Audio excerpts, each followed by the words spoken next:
America में काम करने वाले भारतीयों को बड़ा झटका है। अमेरिकी सदर डोनाल्ड ट्रंप ने एग्जीक्यूटिव ऑर्डर पर दस्तखत करते हुए हर साल के लिए H-1B वीजा फीस को 1 लाख अमेरिकी डॉलर यानी कि तकरीबन 88 लाख रुपए मुकर्रर कर दी। माहिरीन का कहना है कि यह फैसला भारतीय इंजीनियरों और प्रोफेशनल्स के लिए बड़ा धचका साबित होगा, क्योंकि अमेरिका में H-1B वर्क फोर्स की सबसे बड़ी तादाद भारतीयों पर मुश्तमिल है। ट्रंप इंतजामिया का कहना है कि यह इकदाम इस बात को यकीनी बनाने के लिए किया गया है कि मुल्क में लाए जाने वाले अफराद वाकई आला महारत के हामिल हों और वो अमेरिकी कारकुनों की जगह ना लें। इस फैसले के बाद अमेरिका में भारतीय पेशावर अफराद की भर्ती पर शदीद असर पड़ने का अंदेशा जाहिर किया जा रहा।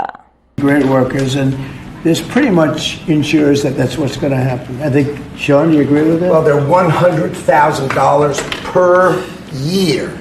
So the whole idea is no more will these big tech companies or other big companies train foreign workers. They have to pay the government $100,000, then they have to pay the employee. So it's just not economic. If you're going to train somebody, you're going to train one of the recent graduates from one of the great universities across our land. Train Americans, stop bringing in people to take our jobs.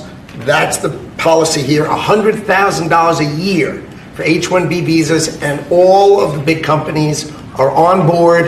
We've spoken to them about the gold card. They love it. They love it. They really love it. They need it.